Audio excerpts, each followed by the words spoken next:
You're not going to lose access to abortions. No one's going to turn you into a crazy Christian baby maker.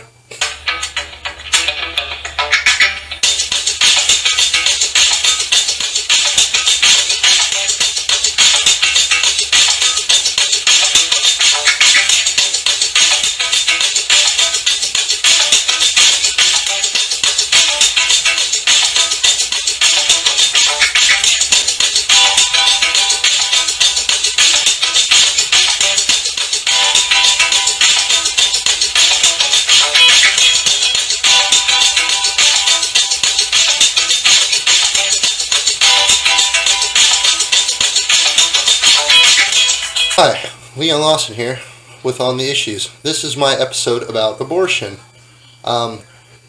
We just had the State of the Union, and I had to sit there and listen to Biden, who sounded extremely cringe tonight, talk about all his issues, and it made me realize that it was probably time for me to do this issue.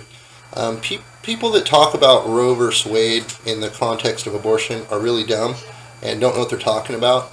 I understand that it might be hard for some of you to believe that the people that get out there and they say the stuff with all this confidence and authority as if they are the orators of truth.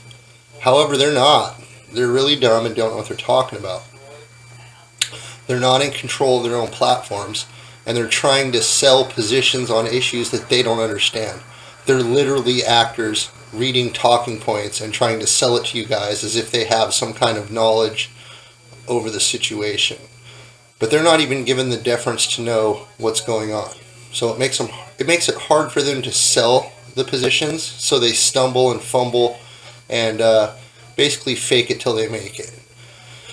Roe versus Wade has to do with states versus federal rights, and the reason they fight so hard to keep it is so the states can pick and choose, and the Fed can pick and choose who has deference over what laws. By using Roe versus Wade as what they call a canon in court cases, they're able to use it as a precedent to do outlandish things and give the feds overreach over states' decisions. But they have other cases to where they like to use it the other way. For instance, Roe versus Wade would be an excellent canon case to use for the states being able to take someone off of a ballot, because at that point you'd be arguing that it's the state's right to decide. Okay? That's all the abortion argument is. So if they wanted to make abortion illegal federally, they'd run into the same kind of issues that they do with marijuana. So for any of these state actors or anybody that's claiming that Roe versus Wade has anything to do with abortion is simply deceiving you, and they think you're dumb. It has nothing to do with it. It's the same argument with marijuana, which is federally illegal. So if they made abortions federally illegal, the state could still decide to have laws that supported it. So when it comes down, each state will be able to vote on the abortion laws.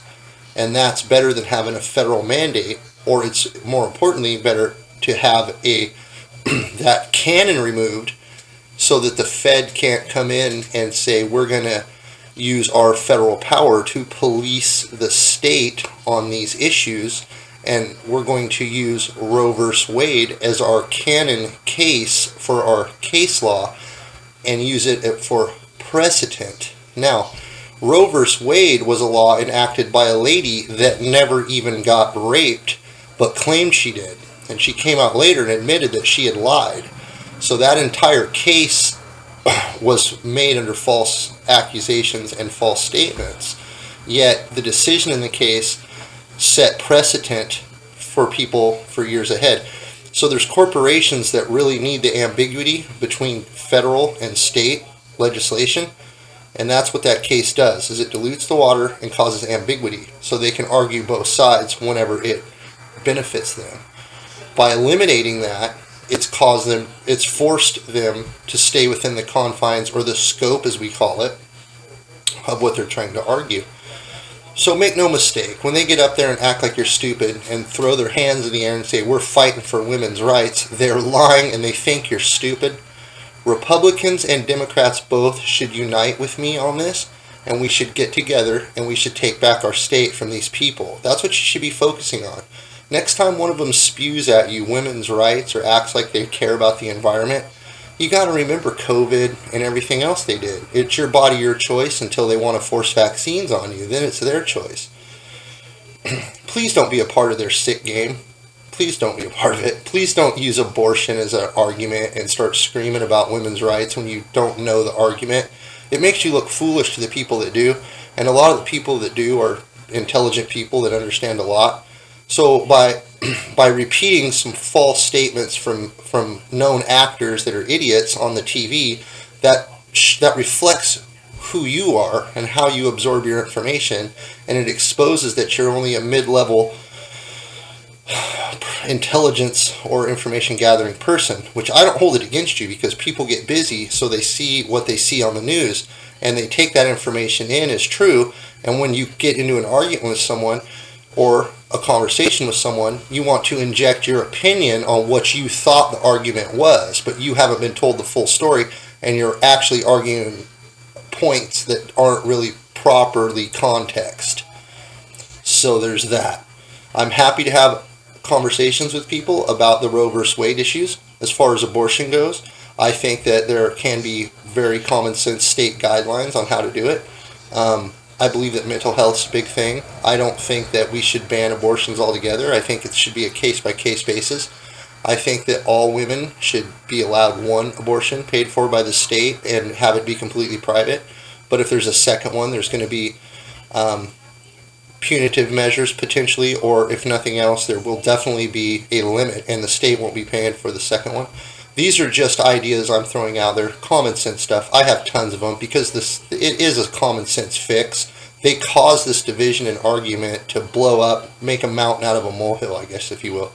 But none of it's really legitimate or true at all. You're not going to lose access to abortions. No one's going to turn you into a crazy Christian baby maker, except for God. A crazy white radical Christian baby maker. Will it make you all our crazy white baby makers and take away your abortions so you're forced to have white children? That's what they say. If you listen to them, they're ridiculous. No one's going to do that. So, let's bring back common sense. LeonLawson.com. I'm the obvious choice for the position because I'm the only one that speaks with common sense and treats you guys like you have above average, above room temperature IQs. Because most of the people that get up here and puppet this stuff do not. They don't have a plan. They're doing it for self-enrichment or fame or to prove to their mother-in-law or father-in-law or somebody that they can. I'm doing it because I understand the job and I can do it. And it's going to be hard and it's going to suck, but I'm going to get her done for you guys. LeonLawson.com. That's the end of this episode. My thoughts on abortion. If you guys have more questions on this, or if you guys want some more scoped down, fine-tuned information on it, if you'd like some resources on it, if you want to read Roe vs. Wade or some of the other laws surrounding it, the Dobbs case is the one that you're going to want to look into that's going to give you the proper context on what's going on. Feel free. I'd be happy to entertain conversations with you. And that is the end of this episode. Good night. It's night here. Good night. Thank you for watching the videos today. Please like and subscribe if you'd like more content. I'll let you try my